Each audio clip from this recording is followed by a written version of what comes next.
Hello friends, जय Shri Krishna. Welcome back to my channel Shringar Sanskar, जहाँ पे हम बात करते हैं देवी देवताओं के पूजा पाठ, उनसे जुड़े श्रृंगार, महिलाओं के श्रृंगार के बारे में और कुछ होम रेमेडीज़। तो फ्रेंड्स, सबसे पहले तो मैं आपको ये बताना चाहूँगी कि ये वीडियो बहुत ज़्यादा रिक्वेस्टेड वीडियो है, जिसमें मेरे कुछ सब्सक्राइबर्स ने मुझे कई बार रिक्वेस्ट करके ये पूछा है और इस पर एक वीडियो बनाने को कहा है, जिसमें मैं ये बता सकूँ कि नित्य विधि क्या होती है संतोषी माता के पूजा पाठ की। ये वीडियो जो है ये पूरा स्पेशली संतोषी माता के ऊपर ही बना है कि हम नित्य रोज हम किस तरीके से संतोषी माता की पूजा कर सकते हैं। शुक्रवार को नहीं, हर रोज़ हम किस तरीके से पूजा कर सकते हैं। तो फ्रेंड्स देखिए, इतना तो आप सभी को पता होगा कि शुक्रवार का दिन जो होता है वो संतोषी माता का होता है और उस दिन उनकी विशेष तरीके से पूजा हो जाती है। लेकिन सब्सक्राइबर्स का कहना ये है कि आप जो डेली पूजा होती है उसके बारे में बताइए। तो फ्रेंड्स, इसमें मेरा कहना इस बारे में ये है कि ऐसी कोई पूजा विधि नहीं होती है नित्य जो पूजा विधि हम संतोषी माता की जाए। आप जैसे बाकी भगवानों की पूजा, बाकी देवियों की पूजा करती हैं, आप उस तरीके से पूजा कर सकती हैं। लेकिन कुछ बातों का आपको रोज़मर्रा के पूजा पाठ में भी ध्यान रखना पड़ेगा जब आप संतोषी माता का पूजा पाठ करते हैं।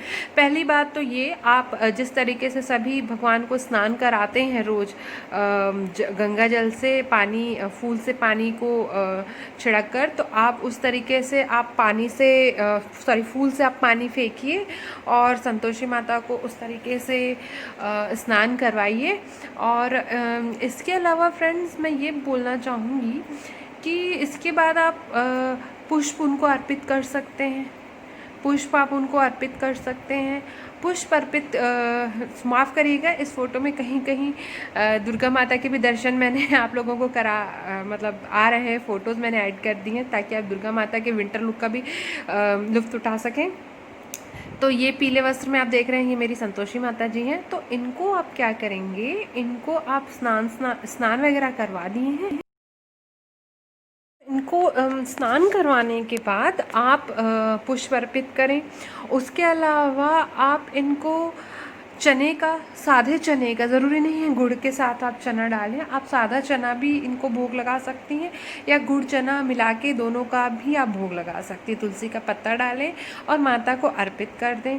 और आप जो टीका होता है, हल्दी चंदन और सिंदूर का, आप टीका भी लगा सकती हैं माता रानी जी को। तो और एक गिलास का पानी आप माता रानी को आप अर्पित कर सकती हैं।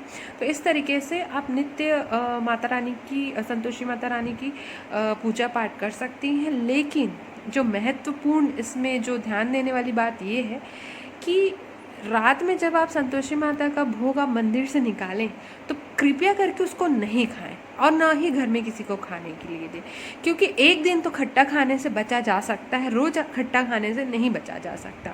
क्योंकि ये सभी जानते हैं कि संतोषी माता के व्रत जो भी करता है उसमें खट्टा नहीं खाना चाहिए। तो इस चीज़ का ध्यान हमें जब हम भोग चढ़ाते हैं, बाकी दिन भी जब हम भोग चढ़ाते हैं माता रानी को, तो हमें इस चीज़ का ध्यान रखना पड़ता है कि उस भोग को हम ना ग्रहण करें, ना ही परिवार में किसी और को ग्रहण करने दें। क्योंकि हम एक दिन खट्टा खाने से तो बच सकते हैं, हम रोज़ खट्टा खाने से नहीं बच सकते, आप जितना भी प्रयत्न कर लें।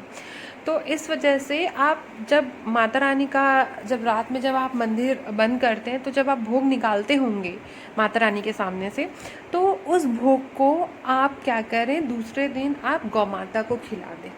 गौ माता को आप खिला सकते हैं, जिनसे उनके भोग को आप एक अच्छे जगह खुद ना ग्रहण करके एक पशु को भी खिला सकते हैं, जिससे उनका जो पूजा पाठ होता है, किसी पशु को उनका भोग अगर कोई पशु खाता है तो वो चीज़ सार्थक हो सकती है। हाँ, शुक्रवार के दिन, जैसे मैंने अपने पुराने वीडियोस में भी आप लोगों को बताया है कि आप जो है माता रानी जी का जो भोग होता है खट्टा, तो आपको खाना नहीं है उस दिन, शुक्रवार के दिन। तो आप थोड़ा सा गुड़ चना आप खाना खाने के बाद खा सकते हैं, एक टाइम का, जो उसमें हमको फलाहार करना रहता है। जो खाना खाते हैं, फलाहार नहीं, जो हम खाना खा लेते हैं पूर्णतः, एक टाइम तो रात में हम खाना खा ही लेते हैं उसमें। तो आप उस समय जो गुड़ चना खाते हैं, दूसरे दिन आप उस चीज़ को, थोड़ा सा गुड़ चना बचा के आप गौ माता को दे देते हैं। तो बस बाकी दिनों में भी हमको वैसा ही करना है। हमको खुद ना खाकर हमको उसको गौ माता को खिला देना है।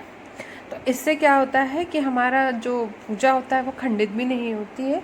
और हमको स्वयं नहीं खाना चाहिए बाकी दिनों में, क्योंकि उस दिन हम खट्टा खा लिए होते हैं, सब्जी में हम टमाटर खा लिए रहते हैं, या और भी कोई चीज़ें, कोई जूस पी लिए होते हैं।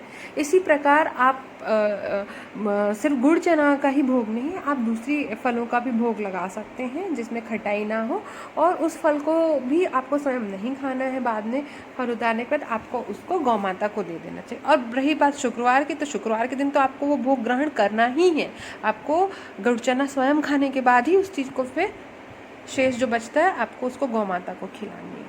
तो फ्रेंड्स, मुझे लगता है ये वीडियो आप लोगों को पसंद आया होगा, इसमें जितनी मैंने जानकारी दी है। तो अगर वीडियो पसंद आया होगा नित्य पूजा विधि का संतोषी माता का, तो आप ज़रूर मेरे इस वीडियो को लाइक करें, मेरे चैनल को सब्सक्राइब करें। मैं जल्दी मिलती हूँ आप लोगों से नेक्स्ट वीडियो में। और इसके अलावा भी और कोई क्वेरीज़ हो तो आप निसंकोच मुझसे पूछ सकते हैं। तो चलिए फ्रेंड्स, अब मैं इजाज़त पाना चाहूँगी। मैं जल्दी मिलती हूँ आप लोगों से नेक्स्ट वीडियो में। तब तक के लिए जय श्री कृष्णा, जय संतोषी माँ, राधे राधे।